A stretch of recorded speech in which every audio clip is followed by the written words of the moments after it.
Hi, I'm Adam Jahns from the Chicago Sun-Times. I'm joined here at Hallis Hall by Patrick Finley. All right, Pat, the Bears are wrapping up OTAs this weekend. Let's go over some of the hot topics. Number one, Martellus Bennett remains absent. That's 3 weeks of skipping voluntary workouts. I know that the key word here is voluntary, but this is a player looking for new money. Yeah, a player looking for new money. He's making his bosses mad in the interim. He's the only one who's not here learning the new system that John Fox and Adam Gase are putting in.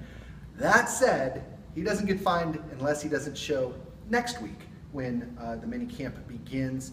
John Fox even said as much today that the equation's a little different next week. So we'll see how serious he is about holding out next Tuesday. Again, it is voluntary, but John Fox has stated again and again and again that his preference is that all players are here. And Martellus Bennett has 2 years left on his contract. New offense is being installed, and everybody is here. Matt Forte, Alshon Jeffrey, they're in the last years of their contracts. Martellus Bennett, again, is absent. Yeah, and they don't like it, and they're not supposed to like it. And I just don't see where he gains any traction here if he hasn't gotten a deal yet. I'm not sure he's going to get one. Like you said, he's got 2 years left on his contract. That's a very, very, very big difference from having one. All right, number two, Kyle Long. He was drafted as an offensive lineman, became a Pro Bowl guard under Aaron Kromer. But now he's working at right tackle. I know there's been a shortage of bodies up front for various reasons. Again, it's voluntary. There's some guys banged up a little bit. Nobody wants to get hurt during these voluntary workouts. But Kyle Long is practicing at right tackle. Yeah, he did on Wednesday, and he did on Tuesday as well. John Fox said that was just a result of the roster, like you said, of the injuries. And he'd said even before that he likes to have his offensive linemen move around. If you're only going to keep 7 O-linemen on any given Sunday, you need a couple of them to have versatility. Long's going to be one of those. Obviously he's their best offensive lineman.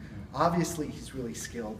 The question, I think this is the most compelling question of the year, is do you mess with a good thing by moving him to a position that is probably more valuable if he's as good at tackle as he was at guard, but there's no guarantee he will be. All right, let's move along here.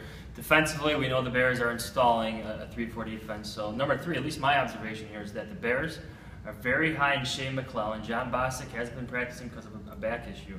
But Shea McClellin and Christian Jones are working together a lot in Vic Fangio's defense, and Shea McClellin is actually handling the defensive calls. Yeah, and this is probably good news for Shea because he seemed stuck in a rut last year. He was banged up a little bit, just never really seemed to click, playing his natural position. Now on the inside, this is a new thing for him too, but if he can pick it up quickly, that can only bode well for his career. As we both know, he's going to be a free agent most likely at the end of this season.